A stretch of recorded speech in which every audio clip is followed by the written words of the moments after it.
Hi, my friends. Welcome to Sort of Brilliant, a show where the characters are made up and the sorting absolutely does matter. My name is Rachel. And I'm her best friend and co-host, Lauren. Every other week, we're going to invade a fandom and determine whether your favorite character belongs in Gryffindor, Hufflepuff, Ravenclaw, or Slytherin. We're the Harry Potter podcast that talks way more about any other franchise. Here, we use the sorting structure from Harry Potter as a common language without supporting the author or her beliefs. As for the sorting itself, there's bound to be some arguments along the way. But in the end, we're always right. According to us. According to us. Hello. Welcome back to another episode of Sort of Brilliant. We are diving into a show we've already talked about once before. So if you haven't watched our first Mythic Quest episode, watch it. What are you doing? Watch it. Yeah. There's a lot to see. It's so visually stimulating. Oh my God. Do you ever forgot who we were for a sec? Do you as a podcast host or like other podcast hosts out there, do you guys ever feel like so ridiculous being like on my episode, this episode that I recorded of my show? Because I have to tell you, on Face Jam, shout out to Face Jam, my own personal favorite podcast, where Rachel's male twin speaks every bi-weekly. He's sworn enemy. There can only be one. He does not know who she is, but he's her exact counterpart. But sure. they have this like running joke all the time because people complain because most of their content is video. Yeah. So the podcast is just audio. So people are like, we want to see you. And they have this running joke where they totally they destroy the audience. Like every time they talk about it, they're like, oh yeah, you're so dumb that you need a visual in order to be able to see me speaking into a mic. Like, yeah. I love that. Can you guys have me on Face Jam?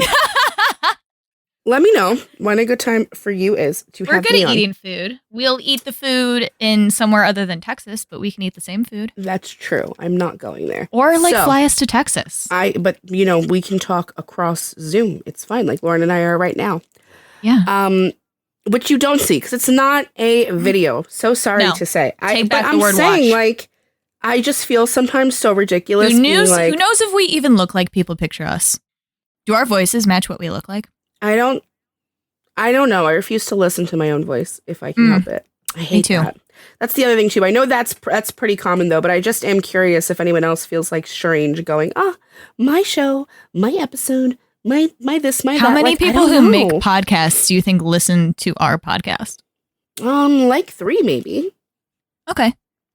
Like 3. So Meg and Carla, our friends who we could just tweet or DM or text and ask them this question. We're asking them on the air. Well, reach out. I lost your phone number. Can you let me know? We're in the pre-fame era right now. Eventually this is going to blow up. And when people go back through our back catalog. After we get extremely famous. That reminds me, Rachel and I are going to be on another podcast that has nothing to do with fandoms or anything. How interesting. So much of my life revolves around fandom things. How strange. We will end up speaking about Supernatural in this podcast about personal relationships. It's a little sick, but our personal relationship came from Supernatural. So that's true. You know what? It's always valid to come back to that. And I didn't friend zone you for it. No, you didn't. I? I did friend zone you. I didn't ghost you for it. You didn't ghost me. Yeah. But I said sorry. I did pursue her romantically, guys. We cannot be lovers. That was a joke. I didn't pursue her romantically. I think I was engaged at the time. I don't want people to think. You were not engaged. You got engaged after you met me. Mm-hmm. Oh, yeah, remember? You tried to get me to tell you that your boyfriend was going to propose to you. Oh my God, boyfriend. How weird. Mm-hmm. So strange. I'm going to save all that commentary for the... Oh, yeah. The love and yeah, we should. Because that was the first time I talked to George. You introduced us in a 3-way chat because we were talking about hockey and I made you watch a hockey game. Yeah. Right. And then George Facebook messaged me. I remember this vividly because I was in the computer lab of my college getting ready for a course that I was taking on the storytelling of video games or whatever. Mm. But he fucking Facebook messaged me and was like, hey, look at this ring. I was like, what is this? Yeah, that sounds like the first time I spoke to him without you present. Yeah, and it was immediately after I met him. Yeah, he sure is quite the Ravenclaw. I love talking about Ravenclaws and their different systems and everything. and I was trying to talk to him about his, and he just completely zoned out. Like, he can't even, he doesn't, he's just like, I know what I am. I don't need to dissect it further than that. And I'm like, that's very Ravenclaw of you. I know what his system is. I know, me he too. Want to hear it. But it's He's like, I live it. I don't need to hear about it. It's like success oriented. Yes. But it's so interesting. Like a very specific definition. But it's interesting because every Ravenclaw, like, you could say that there's a few Ravenclaws that we know of or like know through media where we can be like, oh, their system is like freedom. But you can say, but there's so many different aspects of freedom and wanting to live a free life. It could be happiness, joy. It could be just like living on the moment. So it's really, really interesting. Hopefully we get to talk about a Ravenclaw today. Hopefully. I don't know. What do you think? Foreshadowing. I don't know. We are talking about... don't think his system is a very happy one. Probably not. We're talking about 3 amazing, amazing characters from Mythic Quest. It's just like, it's the same thing with when you hear Lauren and I talk about It's Always Sunny. We will try our best to give you smart commentary, but we're just probably going to be laughing and falling over ourselves, dying laughing, because it's that kind of show where it's just so smart and funny that every line is so good that it's hard not to just cry laughing throughout the whole thing. And then like immediately switch to crying, like randomly crying over something real, and then you're back to laughing and it's ridiculous again. And it's just so Sunny, Community, and Mythic Quest, man, they're a different breed of TV. But we will do our best to bring you an intelligent conversation. Just no promises, because we really, really, this show's too funny. We are talking about Brad, David, and Joe. We already talked about Ian and Poppy, as I said in the beginning, in our television episode of Sort of Brilliant that you can go view. Where we already discussed Ian is a huge Gryffindor, Poppy's a huge Slytherin, and the way they interact with these 3 characters are also vary their houses. The way they interact back are vary their houses. So we continue to just be right about everything. So more to come on that. All the characters. Yes. Who's your favorite character on Mythic Quest? We always agree, too. I think I told Jen it was Poppy. Poppy? I know she asked that question. Interesting. I don't know. I like Poppy a lot. I love Ian, but like, I don't know. It's like, I don't know. Does your brain ever freeze up when you get asked like favorite questions? Oh my like, God, what's your favorite? You're like, even I was thinking about it. I was like, mine's obviously Brad. No, mine's obviously Joe. No, I thought yours was Joe. Mine's Ian. Yeah. No, like I can't. I think I'm most entertained by Joe. Mm-hmm. So for me, I don't know if it's a Gryffindor thing. If you tickle my brain the right way, you're like, just shoot up to the top of the list, especially if you make me laugh. And nobody makes me laugh more than Joe on that show. Because Ian's just so fucking ridiculous. And so is Brad. And Joe is too, but Joe's a specific flavor of ridiculous that it's like, it's unlike any, I don't know who to compare her to. So interesting for you. Yeah. I know. We'll talk about why that's interesting for me. Lots of interesting, actually, topics to be brought up in this one. We're going to have to agree on the order here. We never talk about this beforehand because we're not professional at all. No. Actually, we just talked about what houses we thought all these characters were in. This has like, been on the docket for months. Rachel was like, wait, are we going to argue? What do you think they are? Yeah, I'm like, we should probably present as a united front. Unless you want to fight, let's go. Like, I would prefer not to, though. We haven't fought in a very long time. No. The last time we got close to a fight was Harry. And that wasn't even like, nobody I don't really even cared. I think we did handle that very maturely, actually. Yeah, no, because nobody cared. Like the first and only like fight we've had it was right in the beginning. It was Jack, and I also think none of us were super invested. It turned into that because we started insulting each other like right away. Yeah, I know. So but we've grown. We've grown so much. We've matured. I think so. I think distance so. It was from the Jack, show Supernatural, and it was the dude from Fireman show 911. And we fought over that one too. But again, that became a personal thing. So this is the thing, like. It just devolves into like Rachel's like, are you calling me dumb? Are you calling me dumb? And then she will not move. No, because then Lauren's like, yeah, because she knows it's gonna make me mad or like make me more angry.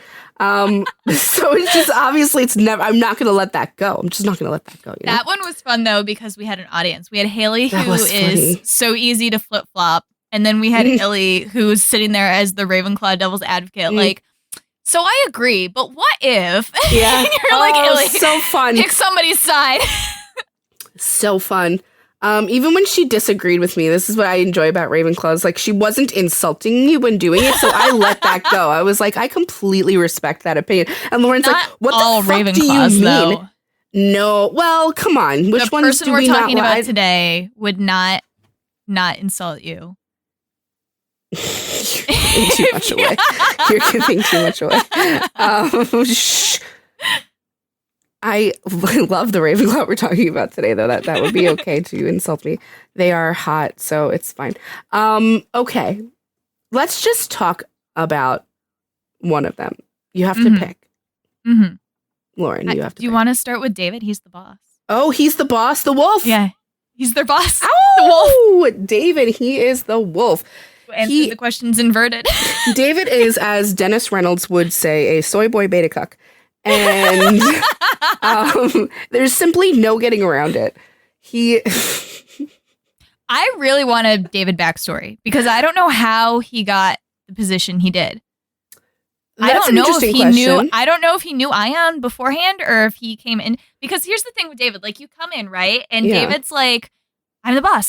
You have to listen to me. I'm the boss. And clearly, like, Ion's the one who is in charge of this company, even though he's like technically his position is creative director. Right. And David is the manager overseeing the entire department. He is the boss, and he knows. So there was a point where he was like trying to hide from the execs in Montreal or whatever, and they were like, like, David, you know that you don't have any control over anybody here. And he's like, I know that, but none of them know that. And all of them do know that. But he's trying to fool himself so hard into thinking that he's going around like, I have no control, but at least I'm like making them all think that I do. So I really don't. To his face, like, you have no control. I don't get that. About him because he's so willingly admitting it. Like Joe will straight up say to him, you don't control Ian. He's like, I know that, but he doesn't know that. I don't want him to know that. Like, David, Ian knows. You know that he knows. Everyone knows that you're not really in control. He knows. Everybody else knows that he's not in control. He's just happy to live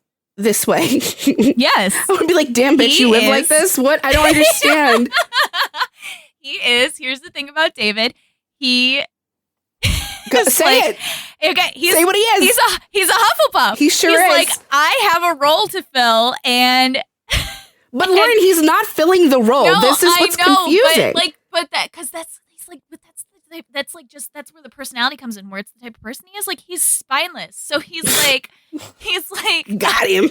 He's like, I am going to fill the role that I've been told to fill, even though it's clearly like all a farce. Like, I'm not doing it.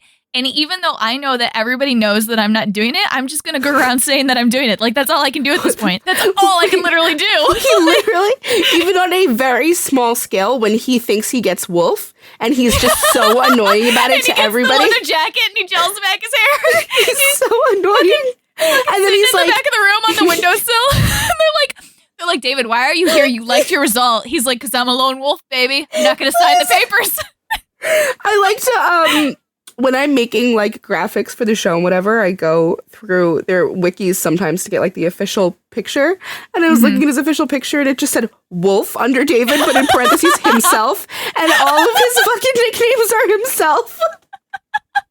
And he's totally okay with it. It's like any other house would have such a fucking problem with this. I know. Or like being like how lame is it to assign yourself games? Because nobody else will do it. But he doesn't care. Like, no shame. No, because he's like, hell, if nobody else is going to do it, like, I have to make this illusion. So I wonder if our Hufflepuff friends who are podcasters would answer my question now by saying, no, I have no problem saying my show, my episodes, my this, my that, because I'm going to make it work. Whereas they don't have like imposter syndrome. That's like, maybe. Yeah, no, like that's the thing about David too, like, because he is totally spineless. So you're like, there should be some problem for him here, right? Like, he does have insecurity that we can bring up, but like, there's like when like Joe is his assistant And even when she's his assistant, she's like, no, I want to help Ion because she likes the power or whatever. Yeah. And he literally is just like, Joe, you're my assistant. Like, he's still bossing her around, even though she's clearly not listening to him. Like, he's still bossing her around. And then even when she becomes Brad's assistant, like, officially, he's still there, like, Joe, you could always come back. Like, and he would take her back. Yeah, he's so like. But it's the same with his fucking wife. But it's so, yeah, that's what I was gonna say too. Like in the first season when he's like Ian and Poppy fighting, or just like his divorced parents, and he's like the middle child. He's like the child in the middle with no siblings, like trying to, like, he's just like it's so weird. It's almost like a paradox because he's like he's backboneless, but he's like confident about it. It's so, but he's not confident. It's just he's so comfortable in his patheticness. Like, he's just so okay. He's just with it. He's okay. You know how some people are like, he embodies who he is. Like, I'm not living, I'm existing. Yeah. He's doing that and he's completely fine with it. Like, that statement is a problem for most people. He's cool with it, just existing. He's just like all this time. And like, people are like kicking him when he's down. They're like, haha, your hot wife divorced you. She's taking your condo. Like, haha, that's hilarious. And he's like, yeah, man, it's happening. So this is what I'm doing next. Like, man. Like, it fills me with such rage on his behalf when I'm watching, and I'm watching him get roasted. I'm like, stand up for yourself. Like, what are you doing? But how can you stand up for yourself when you're then like so pathetic in the next sentence? Like, he is. And he's just so okay with it. Totally fine with it. He's just so okay with it. I think the only thing he has a problem with, you know what? No, not even. He really wants to continue to be allowed to say, I'm in charge, even though he's not in charge. He just wants to be able to be there in the role to be able to say it. It doesn't matter that it's true or not. He just wants to be there, to be employed, I guess, by this company, and be the fake pretend boss that nobody respects. Just having the role, like having the name, like having the title. Right. Because like, I think I remember an episode where he's like really proud, like his own office or whatever. Yeah. Like, it's just like having the trappings of the role. Yeah. I think he doesn't need that. Because even like when his wife is kicking him out of the condo, he's like, oh yeah, dude, I got a sweet new pad, like a bachelor pad. I'm dating this woman that lives like an hour and a half away or whatever. Yeah, the widow.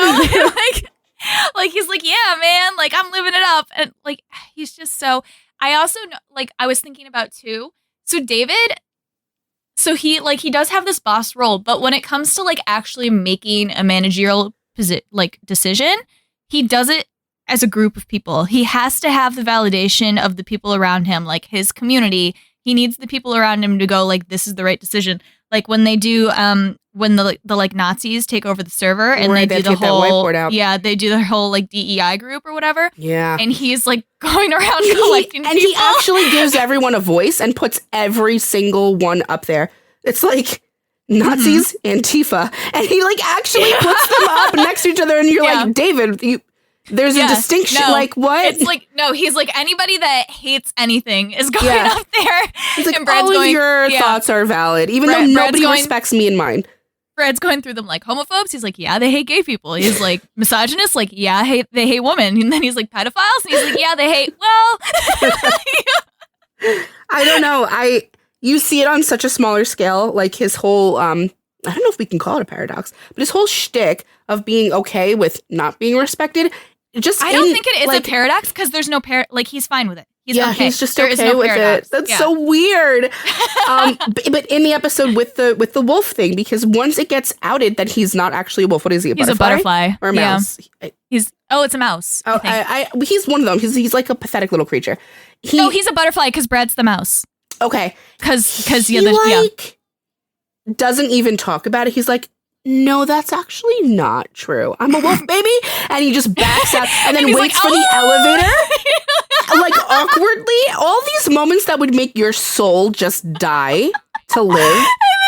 And he's just like, nope, I'm a wolf, baby. And they're like, you're absolutely categorically not a wolf. And he's like, oh, it's not even, is it denial? Like, what? No, he's like at the point where he does not care. Like, he doesn't care. He's so beaten down. He almost reminds me of, Mean Girls, Regina's mom, Like, Yeah. I'm not a regular mom. I'm a cool mom. He definitely is like the male equivalent of that, like in the workforce. Like, I'm not a regular boss. I'm a cool boss. And He just chooses to ignore that. Like, he knows he's not respected or cool, and he knows that everybody thinks that, and he's just like, I'm just gonna act. He just wants to be nice. He wants people to think he's nice. He does. He has that whole thing with Joe and Brad where they're like unmotivated, where he's like doing the cookie thing. He's like, when you do a good job, you get part of the cookie. And they're like making fun of him. But by the end of it, both of them are kind of into it. Yeah. Like he's like, when you do a good job, you get rewarded. What do you like? Like, you know. I think his issue is his lack of confidence because he's constantly not taken seriously and constantly beaten down so bad because he does have some good ideas. Obviously, he wouldn't be in the position if he wasn't good at it. Right, or when he stands up to Montreal because everybody's bitching about like having to work overtime or whatever. Right. And so he's like, fine, I'll go ask, and he gets fired immediately. Yeah. So like he does stand it up to them and then like immediately gets fired and then is like crying and like Ian has to ask for his job back. But, like, oh my God.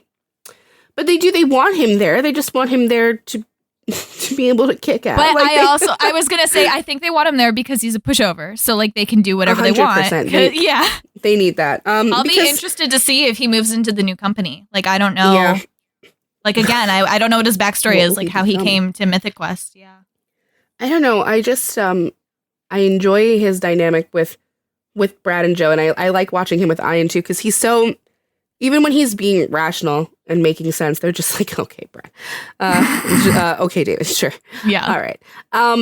And you're like, it wasn't a terrible point. And then he follows it up with something really ridiculous. And you're just like, oh, they were right. Shut up. Just stop. And I don't know. He's this kind of.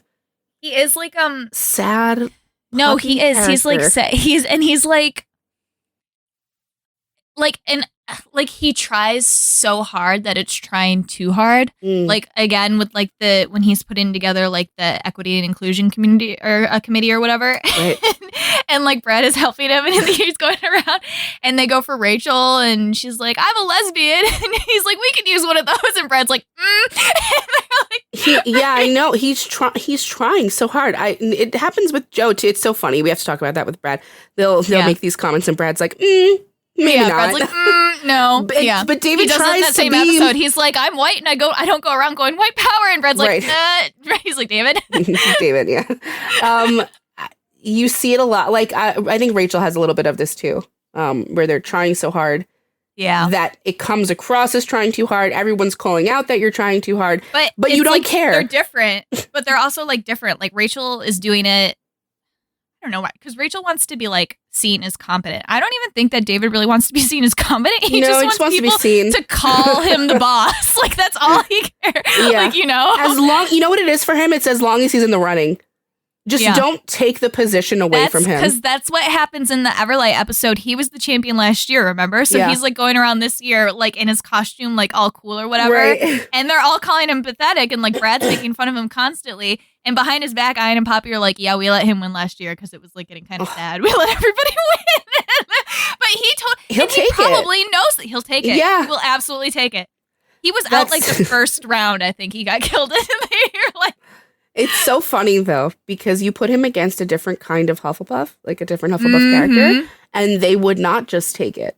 It's the specific kind of Hufflepuff that he is, because what's his motivation? His motivation is not like, it's not seeking a powerful position. It's like he's not it's not rocking the boat. He just wants to fit He wants to be included. Yeah, he wants to be included, like, where he can be. Like, he doesn't even need, like we said, like, the only thing that he really cares about with the manager position is just that he has the title. He doesn't actually embody a manager. Right. Like, he just wants the reason to be included. Like, there is a office structural reason for me to be a part of conversations when I am your manager. Oh, he's so interesting. That would just drive me absolutely insane, living like he does. It's also so interesting, too, because I think he's the character that interacts the most with Sue, who they stuck down in the basement and never talked to. And you can tell no one takes you seriously because of your kind eyes. But you can tell that he's scared of being Sue. Like, he doesn't want to be away from everybody.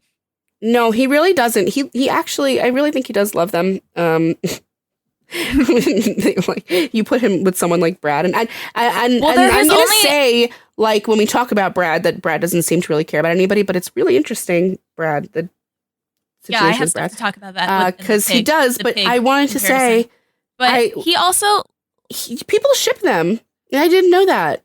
Brad and David? Yeah. I didn't It's know called that. Brad David. Thought know that was what? interesting. Yeah. You know what? I'm not mad about it. I don't know. I kind of see Brad as just a lone person. Yeah, I get that.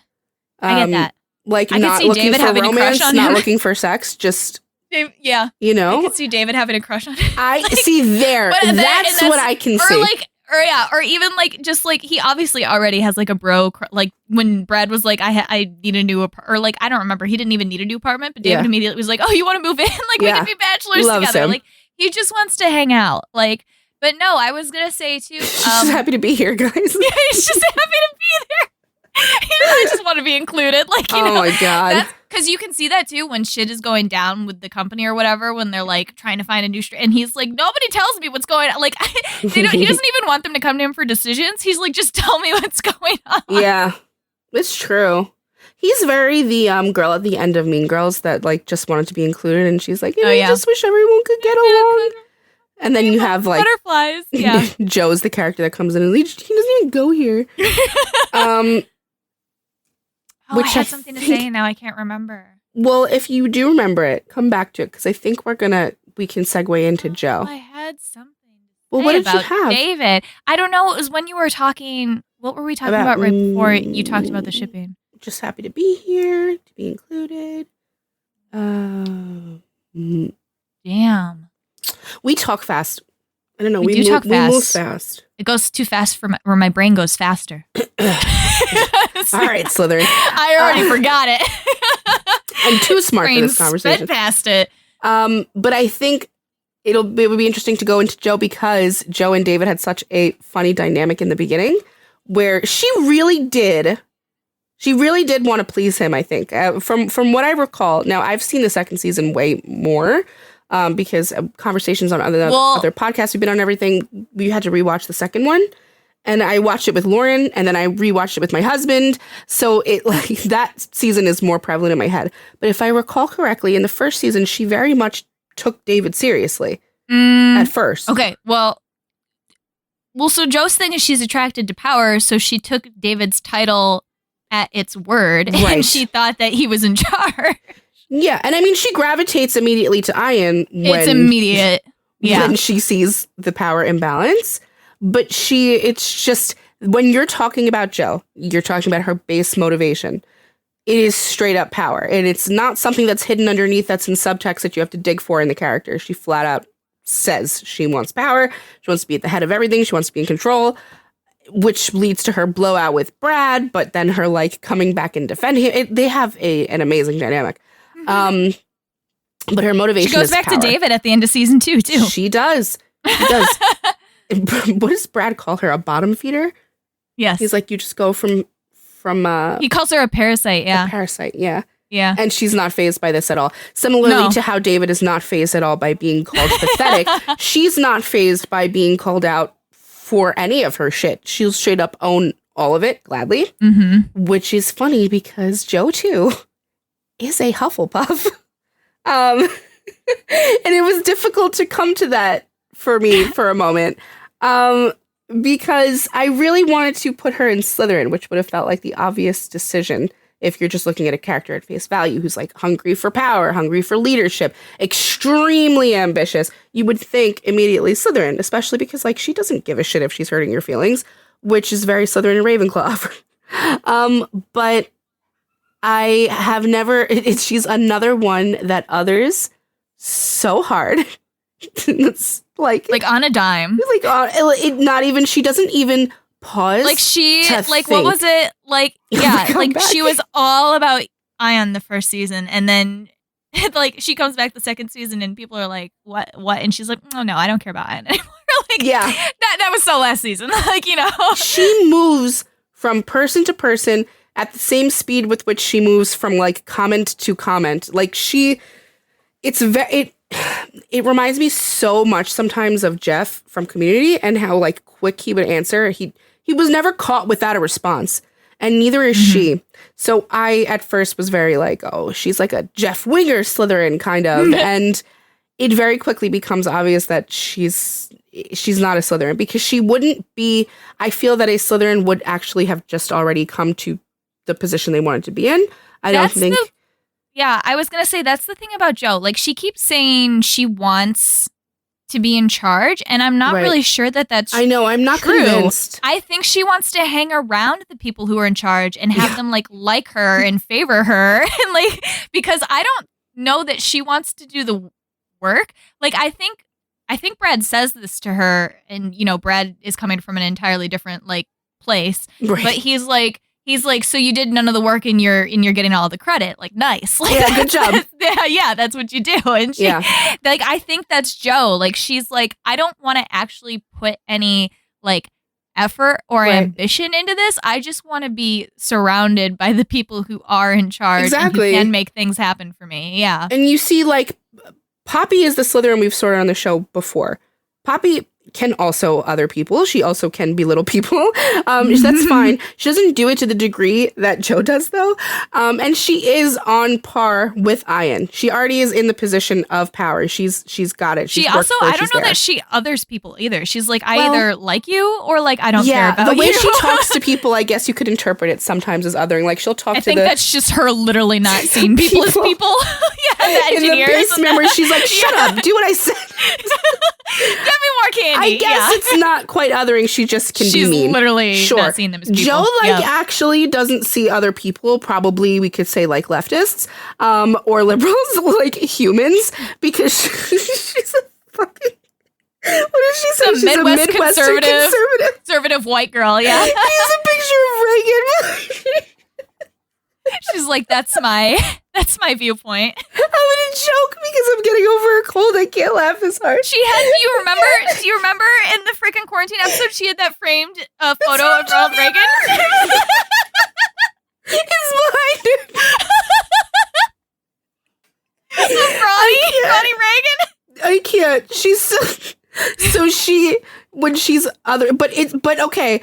I have to give it to Jo. Like, when people chastise her and they're like, too far, Jo. Like, that's bordering on a hate crime, Jo. You can't say that. She's like learning and listening. I'm sorry. Is she, or she's just like, oh, okay. You just can't say that. She's like a kid. She reminds me of like my daughter when I'm like, you can't say fuck. That's an adult word. You're 5. And she's like, huh. Okay. And she's like, she just puts in her brain and she's like, oh, all right. Rachel, Mia's gonna be awful. I don't know what to tell you. I know.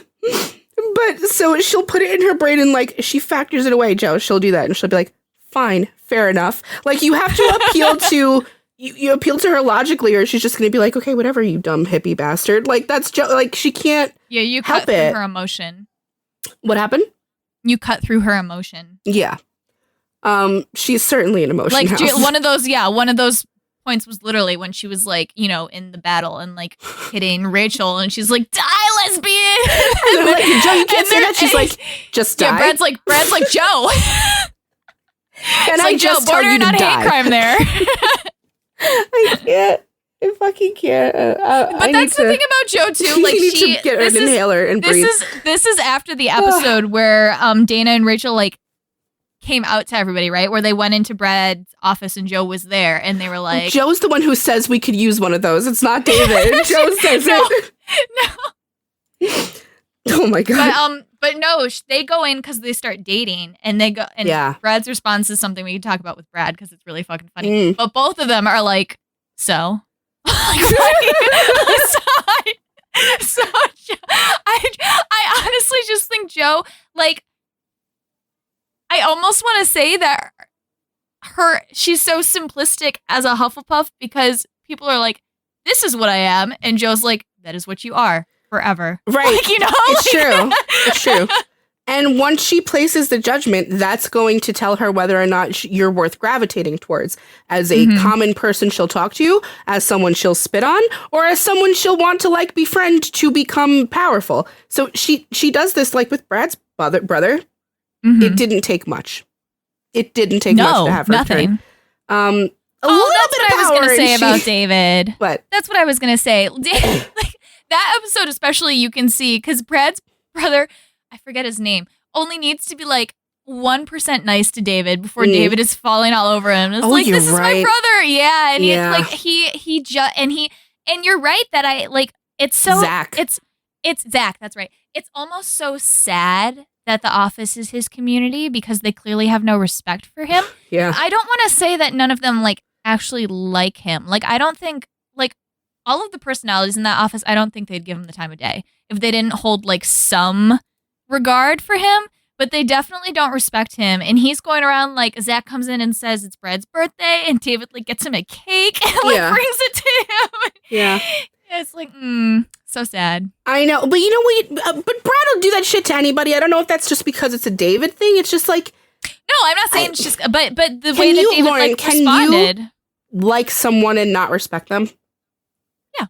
So I think that's what it is. That's what I was saying. I think they have some regard for him, but they don't respect him. Some regard's a great way of putting it. I think that they don't want him to die, but they don't care they don't want him if he's living around them. Well, no, they care so far as they need him to be the boss, so they can continue. So that they can whatever the fuck they want. Yeah. So okay, and that was true of Joe to a point. When she saw that Brad was better at being manipulative and at just having power, she jumped right over. Brad said he would train her too. Right. Like, obviously, she wasn't learning anything. But how quickly she also jumps off that too, and they become arch nemesis. And she is trained properly to devour him. That's the weird thing about. I mean, like, that's what Brad wanted to do. He was like, when you have learned to devour me, I'll have trained you properly. But I think that was his problem with it, because his brother, I don't think Brad has any respect for like how his brother does things, because his brother just, right. His brother is kind of like a parasite in the way that he does, and like he's successful at it. Yeah. But he doesn't like overtake a company. He like tricks people into. He comes in from the back door. Yeah, he comes out from like under it. Like he doesn't. Yeah, and I don't think Brad respects that. And like Joe just immediately was like, oh, here's a really easy way to like get some money, which is power, and to like screw over Brad, which he told me he wanted me to do. Like, this is how I devour him. And Brad's like, no, this is like awful. Like you're doing a really bad job at this. Yeah. I've tried to show you the way, young Padawan, to eventually devour me. But listen, she doesn't succeed in the end the way she wants to, but she does fucking rattle him, because bringing his brother in was like the biggest trump card probably that you could have on Brad. So she does navigate her way successfully throughout the company to try to get what she wants. But we haven't seen her, and this is why I'm like really excited about seeing her journey progress too. We haven't seen her get to a point where she's like no longer climbing or jumping, where she's just existing and happy. So I'm really interested in seeing where she'll go from here. She's gone from powerful person to powerful person to powerful person, and I'm waiting for her to kind of do that on her own. I want to see her with her own office, othering her own assistant brutally. Because I just don't think it's going to happen. I just don't think that's what she wants. So maybe she wants to be part of a team? So or weird. You think... I don't think she wants... Well, she wants to belong somewhere. Because that is... No, but here's the thing. Like I was saying at the beginning, like, I don't think she wants responsibility for somebody. Like, I don't think she wants a mentee. I think she'd be happy to have people that she can, like, yell at and bark at. She already does. And there are already people who aren't below her. Like, there are people that are clearly, like, above her. And she, like, has no problem being like, do this, do that for me.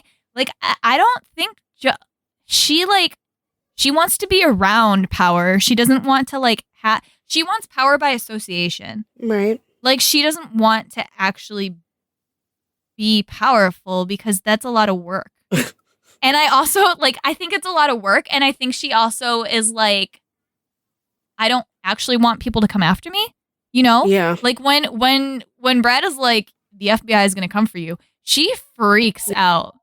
She is definitely genuinely scared of repercussions and of having something she's serious happen. She's terrified of what's going to happen. I think it's so funny. I think she's exactly like the Republicans that she esteems where it's like I want to do all the bad stuff, but the second I actually have to face the repercussions of my actions, I don't have. Who did you say she was like before?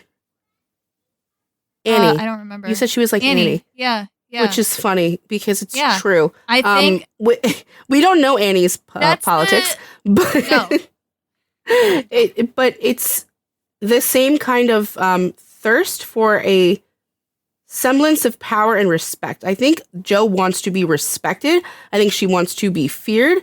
I don't necessarily think she wants to be like president of the company. No, I don't think she wants to do all that work. But I do think she wants people falling at her feet. It is exactly like Annie, where she'll, like her fucking pen and she screams at people, but people scream back and she's immediately like, oh, like, don't, like I think it's the same thing. Like But it's manipulative.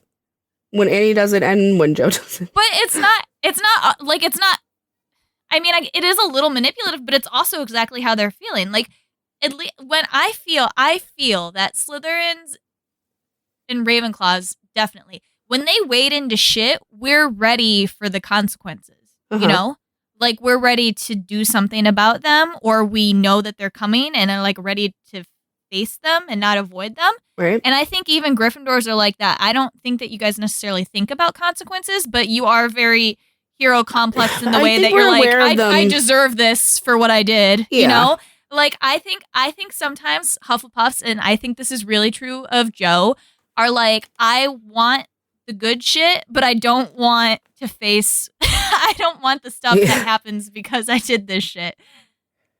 I think that's because they're so convinced of what the right thing is.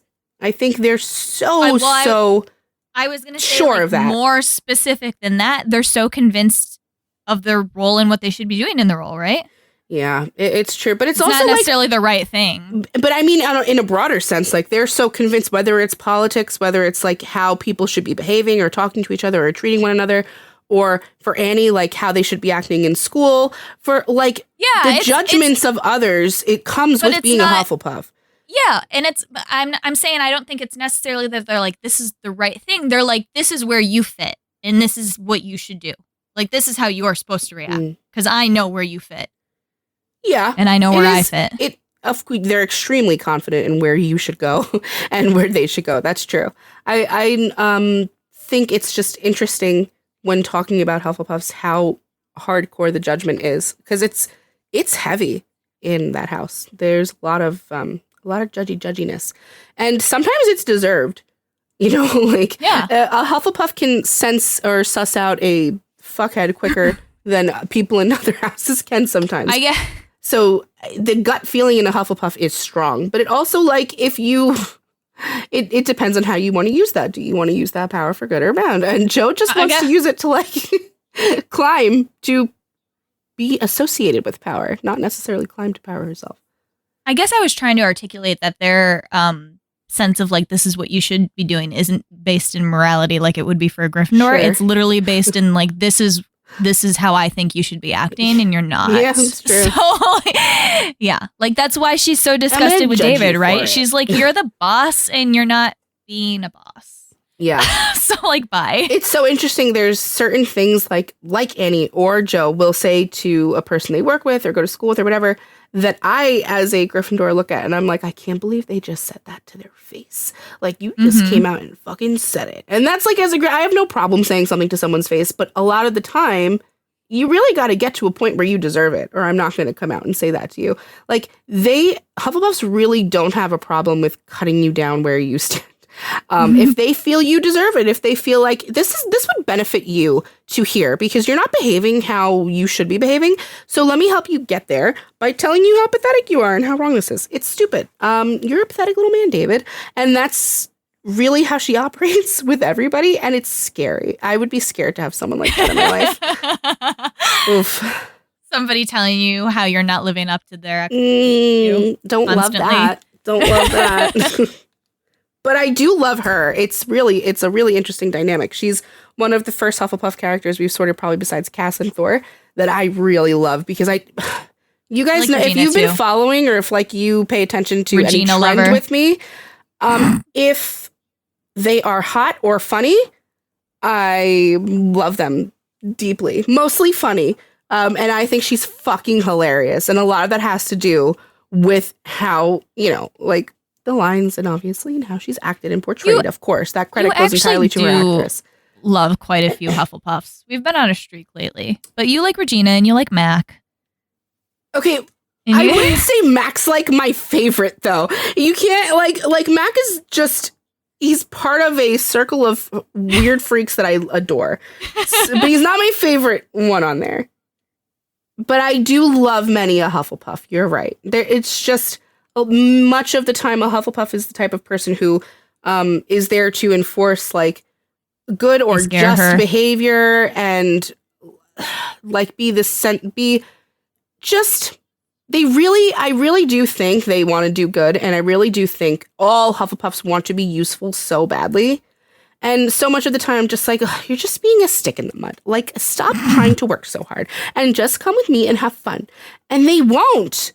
They won't. None of my Hufflepuff friends were ever like that either. I'm like, stop studying for the test that's going to dictate where you're going to go for the rest of your life and come party. And they wouldn't. And I don't get it. But that's fine. I still love them. I still got love for you. As displayed, as proven by my love for Jo.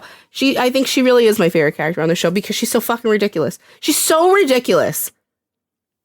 And you see how I have said before that Annie is like my least favorite community member?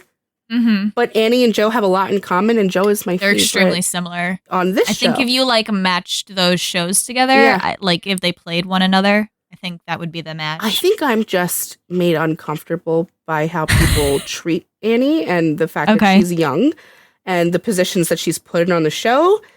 It weirds me out. I think that's why I sort of am like that with Annie. But I enjoy characters like that can because I She's respect the same it age as I Troy can't and do Abed. it. Huh? She's the same age as Troy and Abed. But they're not being constantly sexualized. I don't like that. I didn't love that. They start out with her being very young and pointing to it being very young, and they're like, Annie's boobs, and look at her boobs, and her cleavage is always out, and I'm going to put her in a sexy Santa outfit and have her have a whole thing with the 40-year-old. I don't like it. But that's okay. That's not Annie's fault. It's just she's very goody two-shoes, where maybe Jo, you could say, is too if she has to be. Like, Jo will probably play whatever role she needs to in a relationship with the person she's trying to manipulate. Like, you'll see her stand down with someone who she's trying to get in good with. So, like, Ian or Brad, she'll put up with certain comments and, like, annoying things they do that she won't put up with later after she's tossed them to the side and been like, you're actually fucking pathetic.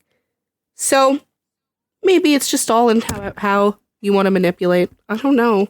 I don't pretend to get into the mind of a Hufflepuff. That's your job. That's my job? Yeah, you're better at it than I am. Oh, okay. Well, What? They confuse me, man. I don't know what to tell you. You guys exactly the same as you. There. Huh? They're like exactly the same as you almost. I don't agree.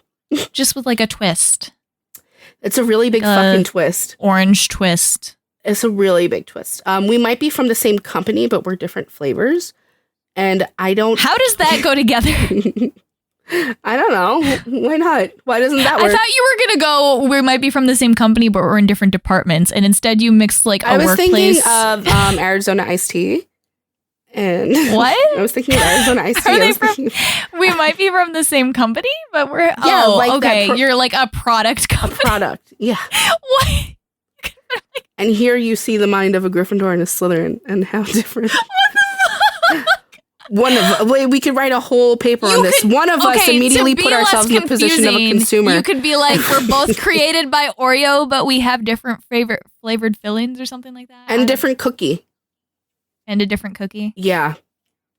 I think that's a really good way of putting it. Like, we're from the same brand of food you're or Nabisco. Drink. Yeah. See, if you'd used brand, I would have understood. Company, I was waiting for some sort of workplace. Probably because you work in corporate America. I don't work in corporate America. I don't know. I think we're very different, actually. You tend to think we're a lot closer and more similar than we are. I feel. I don't think we're very similar at all. I just think you can't see it. I really fucking can't. I can't.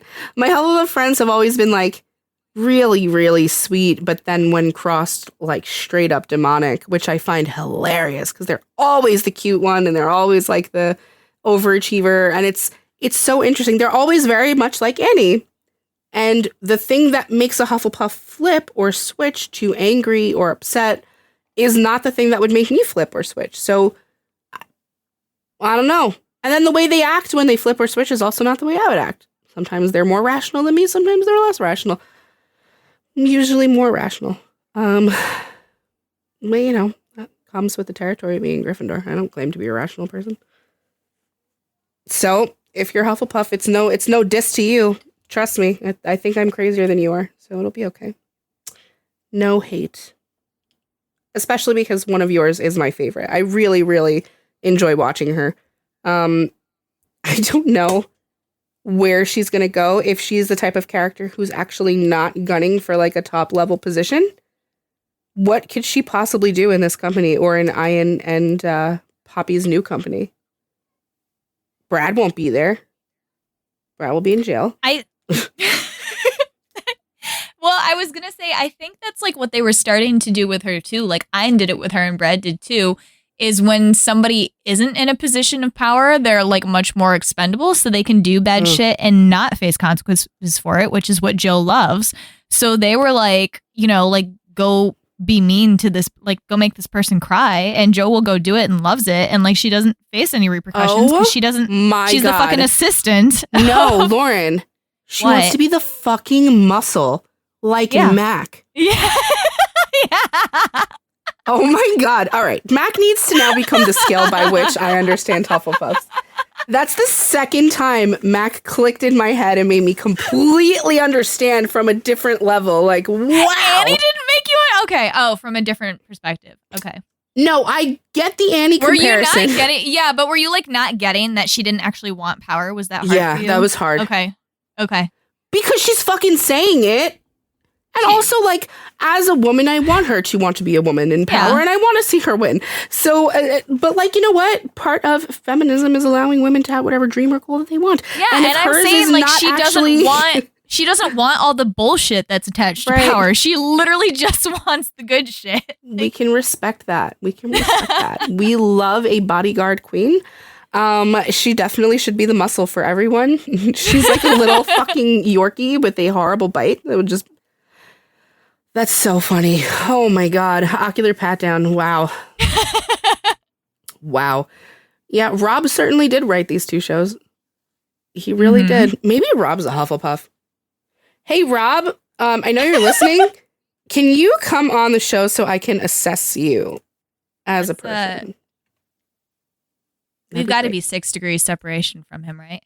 Because we know Jen. That's Jen's true. Talked to Megan Gantz, and I'm sure Megan Gantz has talked to Rob. Yeah. So. And I know all of you beautiful people are listening to this right now, of course. Yeah. And you have Rob on speed dial. So have him give me a call. And I'd like to set up a meeting because I have a sneaking suspicion that the man is a Hufflepuff. Let me know.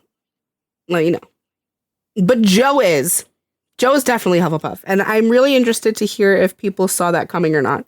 Because if you've been listening to us up to this point, you have to know we don't put Hufflepuff, like all the wobbified, like cutie pie characters don't just automatically go there like they do. And we're so mad if they do, because then I'm like, I don't want people to think.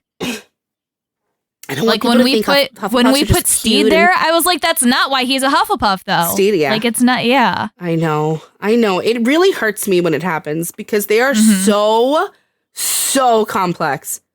And you guys, Hufflepuffs, you can be so evil that it's scary. I think you might be, when a Hufflepuff goes bad, it's like, fuck, it's bad. Regina was a mass murderer, and Rachel insists on continuing to call her misunderstood and sexy. So. First of all, she's so misunderstood. People do not fucking get Regina at all. She deserved so much better than the fuckwits in that town gave to her. After she genocided everybody, they needed to give her another chance.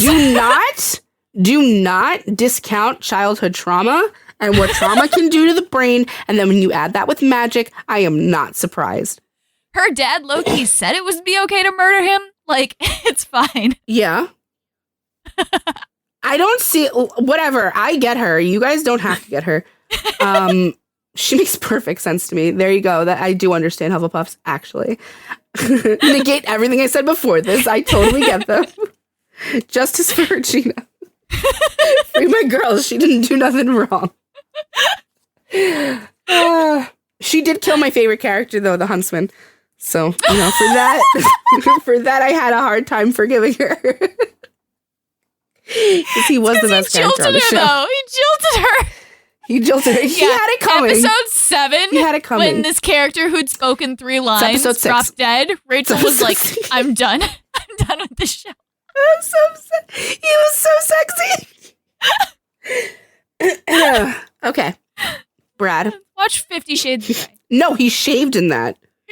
It's Ew. gross. It's Ew. not the same at all. He's supposed to be a daddy. Why did he shave? Stop, because the guy from Sons of Anarchy should have been him, like they said, Charlie Hunnam. And I would like that movie. Okay? Not the book, the adaptation. Okay. Brad. So Brad is like runner up for me for favorite character. Danny can do no wrong to me in anything. I will watch anything with that man. And just because Danny, I know you're also listening. You're very sexy and very smart and very talented. Call me if you're free. And Thursday night. I'm free on Thursday, and you can call me when I am free, which is on Thursday. So he plays Brad. So can you fucking just put Abed and Brad next to each other for a second? Yeah. That's insane. Oh, that's so they're. I know. Okay. So put them next to each other for a second. And talk about, they are so wildly different in the way they present. Now, we're having this weird conversation because they're in the same house. So if you listen to our community episode. If you listen to yes, we're not going to say the house. You have to go back and listen. Yeah. The episode ends here. So, bye. No. He and Abed are both Ravenclaws. So, like I was saying, Danny, since you're listening, come on the show with Rob so I can find out if he's a Hufflepuff and if you're a Ravenclaw, because there's just a trend now with you. But this is what I'm saying. Ravenclaws are so fucking wild in the way that they can present across the board. You guys, I'm sure most of you have listened to or watched Community, as I'm sure if you're listening to this now, you've watched Mythic Quest. So you've seen Danny in both of these roles. They are wildly fucking different. But they are still very much in the same house. Very much so. Would they get along? No, probably not. Probably not. Brad would be so mean to him. He would, but Abed wouldn't be hurt by it. He would just be like, this is a character that I'm studying. He'd want to study him. I just don't think that there would be a camaraderie there. I think they'd have to really fucking work on that. Brad would be mean to Troy, and then Abed would be upset. Yeah, probably.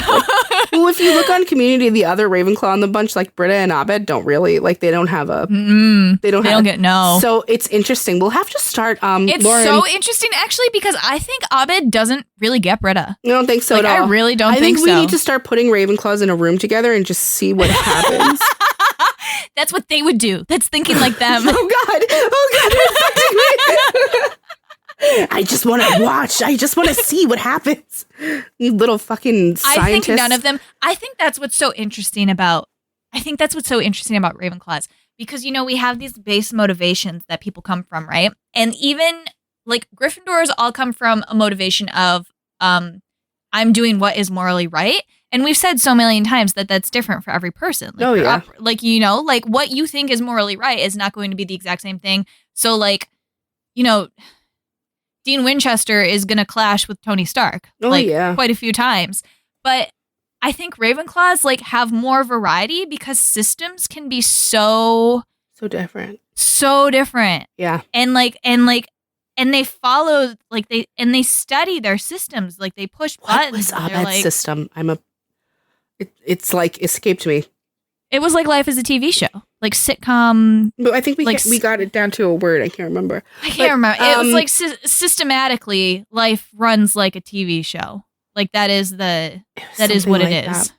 Yeah, but I think Brad's is power through money.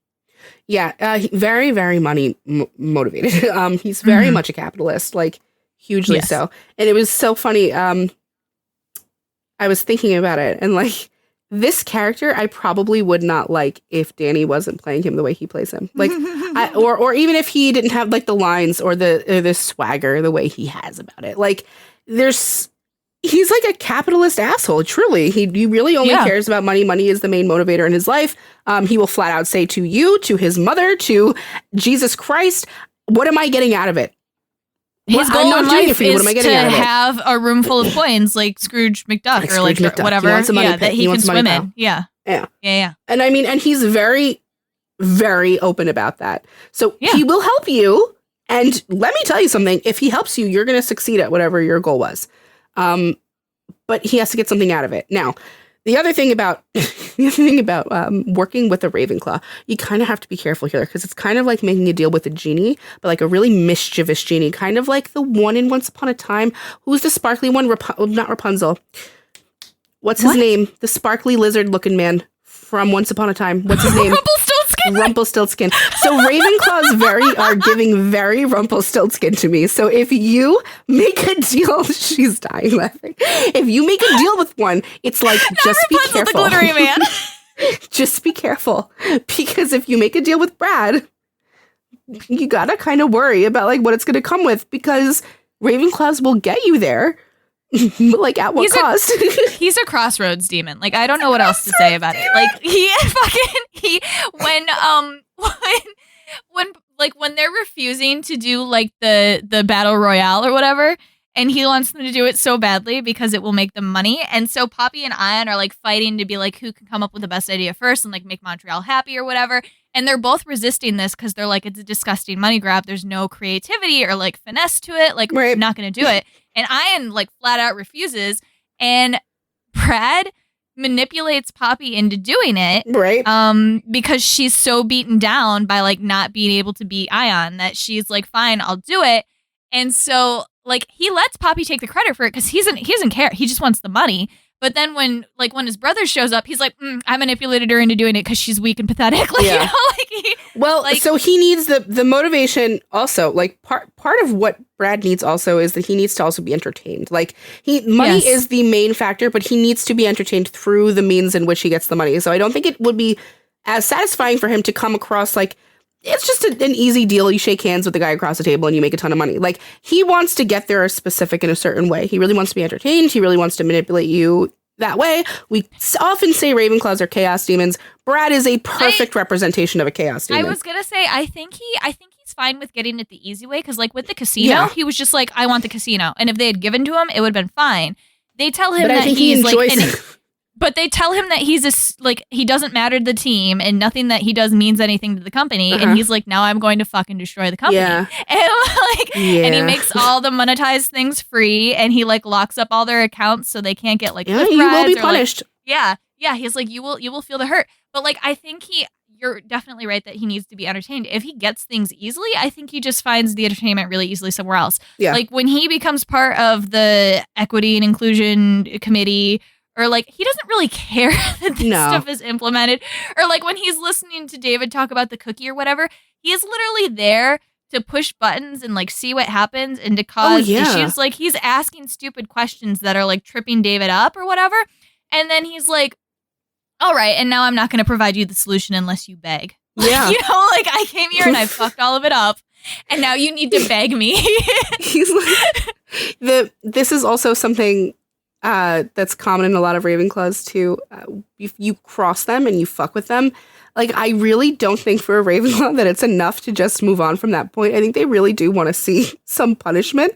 And I see that with like Ravenclaws. I see that with Ravenclaws that we've sorted. So it's there with Brad. It's there with a few Ravenclaws that I can't talk about some of the ones that we know. It's like he does not give like a damn about anybody personally or like at least and he's like there's some argument there because you bring in the whole like pig thing and they're like, oh, he was too like weak to kill the pig because he ended up liking it and then he like ends up not he can be nice. He's not. Yeah, Ian calls him a sociopath. He's not a sociopath. I think the thing like the pig was his, the company is his. It's his thing. I definitely think he sees himself as like the moving the chess pieces on the board of the company or whatever. The thing, So like he's like, it's my thing. I've built it to be my thing. I get this with Ravenclaws. It's not othering anybody else. It's just that with a Ravenclaw like Brad, they think that people immediately, starting as a baseline, are beneath him. Like, he does think he's always the smartest person in the room. Oftentimes he's correct. And that kind of thinking will get you to become a little bit sociopathic after a while, to constantly always be right and to get everything that you want. So I think he just, I can't say othering. It's not quite that. No, I mean, I'm saying like, I don't know that I would say like he really, like he can, like we say about other Ravenclaws, he could walk away. But like when his brother shows up and is like time to like drain the company and take what everything. He when a Ravenclaw decides something is important to them, it can be a person, it can be a pet, it can be a company. When something is important to them, that's when you cut through that weird, like, people where we've come across Ravenclaw sometimes where you're just like, how can you just get emotionally attached to something and then just fuck off and leave? Because like we say all the time, they're the ones who could get up and leave a friend group, a family, whatever. But they have very strange attachment styles where when something becomes theirs, it changes the game up. They don't look at it the same way that they're looking at other people in the room or other animals on the farm. So the pig was important to him. Well, I think it's like I systematically shaped this and it follows my system exactly and I like it and I want to keep it. It's mine. It works for what I do. Like, my worldview is here in this thing. So I want to keep it. But Lauren, he has empathy. Like, this is what I'm saying. I really don't think he's a psychopath. Like, I don't think you could diagnose him, I didn't say he was a psychopath. So I think he does care about the pig. Like, I think he didn't want to kill the pig. I'm not saying he didn't care about the pig either, but I'm saying, like, I don't know that he really, like, likes anybody at the company, you know? Like, I don't think he'd call any... Because he thinks they're stupid. Because he thinks they're stupid. But I'm saying, I think he flat out says, like, I wouldn't hang out with you outside of work. Like, I'm literally only here for work. But I'm saying, like, the reason that he didn't, like, destroy the company or dismantle the company isn't because he really, like, cared about anybody there. He just, like, the company is my thing. Like, it's my thing. Yeah, he's put work into it. Yeah. And I think you also have to look at the way Brad is because look at his fucking brother. So you're the little brother in a situation like that. And his dad was verbally and emotionally abusive, probably. Like, I don't know anything else beyond that. But I know he was a dick to him. So he had to immediately go into survival mode. We've seen other survivalist Ravenclaws, okay? You've seen Charlie Kelly. He won't die. So when you trigger a Ravenclaw in that way to put them into survival mode, some weird shit comes out, okay? So some weird shit came out of Brad. It really did. It manifested in strange ways. I mean, yeah, and I was like, I don't even know if he really likes Joe, but he's proud of Joe because he's like, I did that. Like, you know, like, yeah. I taught you that. Because people say, or like we have said before, like a common trait of a Slytherin is that they put themselves first, like you're number one. It's common of Ravenclaws too. It really is. With Ravenclaws, like they start at a baseline. They start as themselves as the most important, and they move out from there. And it's really obvious in some and less obvious in others. It's really fucking obvious in Brad. Brad's number one. It's like an interesting, different view. I don't like, yeah, because I mean, Slytherins are so easy because it's just like they emotionally care about themselves first. I feel like with Ravenclaws, it's like survival. Well, I think it's also that like who follows my system better than me because I made it up. So like obviously I'm the king one. Of my own world. Yeah, I'm the king of my thing. And everybody else is just trying really hard to do what I do. So in their system, they're number one. Everything works out of there. So if he sees Joe as an extension of himself, she's now part of his weird little system, his weird little planets that are fucking orbiting each other. Yes, he created it. He put work into it, so he cares about it. Same with the pig. Same with, I don't know, what else? Does he care about money?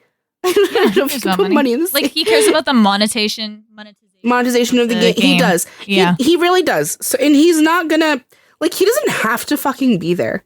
He could probably be successful anywhere he goes. He has that kind of brain. He could be successful anywhere. But he has a knack for this, and he wants it to be good. He doesn't like when it doesn't work out well. He doesn't like when things go off the script, or, like, he doesn't emote it. He doesn't panic the way like David would get all up in arms and start squealing. And like other characters would start screaming. Certainly Ian would probably punch a wall. You don't see it that way in Brad. But Brad does not want to put out, I don't think Brad wants to put out a shitty product. I really don't. It's attached to him. And he doesn't like, he also just like wants to make things happen. Like he didn't care about taking credit for Battle Royale. Like Poppy got the car and the shit. And like he didn't care that he didn't get a car. He was just like happy. He was like, I made her do that. Yeah. And like the money is rolling in and it's a success. He's literally just happy with the fact that he was like, I had this idea and it worked. Told you. They're like y'all were stupid. It's so obvious in some of them. It's really obvious in Brad just being a fucking puppet master and really enjoying what his little puppets do on the string. Like if they go where he wanted them to go, he's not even surprised by it anymore because it's been working that way for his whole life. My favorite, the most Ravenclaw, this type of Ravenclaw especially, is when Dana and Rachel go in to tell him that they're dating or whatever. We talked about this earlier because Joe was like, who cares? Brad was like that too. He was like, who cares? But he continued. He was like, your relationship has literally no bearing on this company or the production of this company. And the fact that you think so is both sad and confusing. And I'm neither sad or confused, which tells you how insignificant you are to me. Like he's just like sir, you didn't need to. Why, Brad? Fucking why? And it's so like you see Ian in bed, Poppy do that to him all the time. He'll come out with something that is so out of pocket and did not need to be said. And they're both like, "What the fuck is wrong with you?" They're like, why? "You're a dick," and he's like, "Yeah, I thought everybody knew that." Like, why are you telling me? He just really wants everyone to know or to feel he's an asshole. Don't try to come near me. I don't want to socialize with you. I don't want to fucking hang out with you. I don't want you ever getting the idea that I want any kind of a relationship with you beyond a working one where you do what you're supposed to do and behave like a little puppet that you fucking are. Like he doesn't want to get close to anybody. The fact that he fucking goes to federal prison and the way he orchestrates that walkout in order to be the shark again. Oh my god! And the way Joe like runs up right behind him. Let us see here, people! Like immediately into her little role. Oh my god! This is why we have fucking told you guys before, and I will die on this hill. The Hufflepuff Ravenclaw relationships are the most chaotic, insane things I've ever seen in my life. They manifest in such bizarre, beautiful ways every single time. Every time. I don't know what it is. One day it will scientifically click in my head, but it's difficult because Hufflepuffs and Ravenclaws can be on this like crazy scale. There can be so many differences between people within their own house. Like look at David and look at Joe in this episode alone. They're both Hufflepuffs. So it's hard to pinpoint what it is about this dynamic that we see over and over again that Lauren and me are just like, oh, I understand now why they're so weird together. It's a Ravenclaw and a Hufflepuff again. What is it? I have to find George a Hufflepuff friend, and I have to like really test it out. George would kill them. I don't know, Lauren, because they're successful in all these other places. It has to be the right kind of Hufflepuff. That's all. Yeah. For George's type of Ravenclaw. I don't know. Like it can't be. I don't know. I can't talk about this here. We can't have this discussion. I was gonna say, what are you gonna say? Like I was gonna say. It can't be like a Thor Hufflepuff. Really? Yeah, I don't think he doesn't like Thor. So it can't be someone sweet. And like, I don't know. It can't be someone like that. They have to be insane. So like Mac. I could see him with the Mac Hufflepuff. Oh my fucking god. It's just Charlie and Mac. Yeah. Never mind. I have to keep him away from Hufflepuffs. Never mind. I don't want to deal with this chaos in my life. I once again implore and beg of you out there, if you've sorted yourself correctly by listening to us as a Ravenclaw or Hufflepuff, do you have a Ravenclaw or Hufflepuff friend? Please tell me about your relationship. I want to study you. You're making me feel like a Ravenclaw. Like I want to observe you in a fucking lab to figure out why every time this dynamic is so wild. We have Haley and Illy. They're pretty vanilla as a pairing. Yeah, as a. They're both mellow people. Yeah, of their like they both houses. just work. Yeah. So if you get two people who are just kind, normal humans and aren't like sociopath, wild, whatever the fuck these characters are, it works like really nicely. It's a really calm, beautiful relationship. When you start moving people further down the scales, I think our other friends are fucking crazy. They are. I know exactly what you're talking about. We can't name them here. But just trust us. There's a dynamic between two that we know. It's fucking wild, guys. You can't. Please tweet us. Please. I need to know more if this is you. If you're married to one, you're best friends with one, let me know. Please, personally. Oh, yeah, I want a married couple. We still have only had one romantic couple. It was Dash and Lily. Get out of here. Yeah. Are you serious? All of the other ones have been friends. There's no fucking way. Mm-hmm. I don't believe that. Okay. Keep people entertained. I'm going to go through their Instagram right now. All right, I'll look at our riff. episodes. Okay. I don't believe you. There's no fucking way. There haven't been. Not unless I'm like seriously missing somebody, but because that's the first time we ever talked about it was Dash and Lily. And we were like, oh, romantic pairing. Fucking Steed and Blackbeard. Oh, okay. Insane couple. I think that might be the only one. Steed isn't really insane. Like just Blackbeard is. But he is. But the dynamic of them together. Why they I guess like he's each kind other. of insane for a Hufflepuff. Like he just up and left He his is a family weirdo. and then like had nightmares about it, was like, but I'm never going back. And then he hears that they think he's dead and he's like, now I'm going back. I don't know. You people out there who watch Our Flag Means Death, people act like Steed is just this little renewed for sweetie season pie. 2.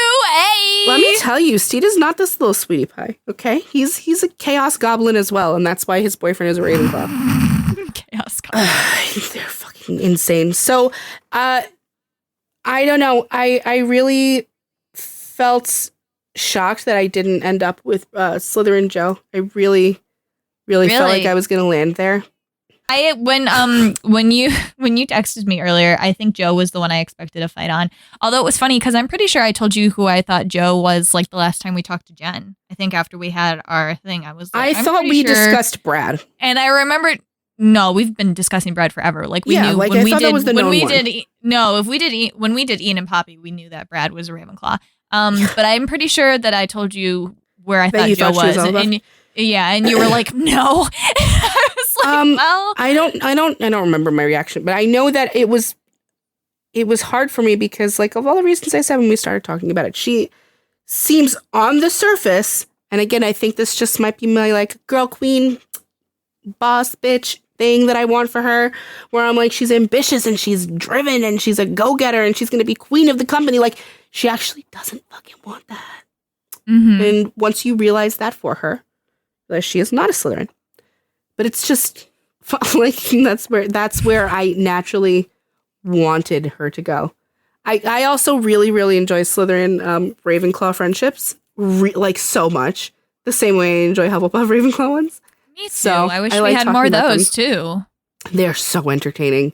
But they keep putting the Slytherin Gryffindor pairings together all the time. But you know what? Yeah. I was gonna say we haven't had one. We just fucking had one.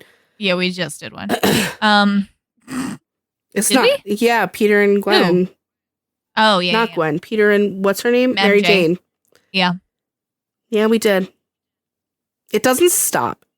It needs to stop. No, I'm kidding. It's fine. It's a great dynamic. We haven't had a Gryffindor in a minute. Well, we had Serena. Never mind. Yeah, I was going to say we just spent a lot of time talking about Let me clarify. How bad you were. We haven't had a Gryffindor on this episode in the past hour and a half we've been recording, and it's been really difficult for me always personally. be talking about them. So on that note, let's discuss what a Gryffindor is on the show. Ian, let's talk a little bit about it. He's the only Gryffindor too. I love Ian and Brad together. They are so fucking funny together. They just like look at each other. They have no respect for one another. No, there's care. that scene where it's like Ian's like, oh no, I hate him. And Brad's like, yeah, I feel nothing for him. Yeah. It's not, I can't even call it mutual respect. It's just like a need for one another's services. Yes. And they're cool with that person existing there. Or like backing them up when someone else is being very stupid.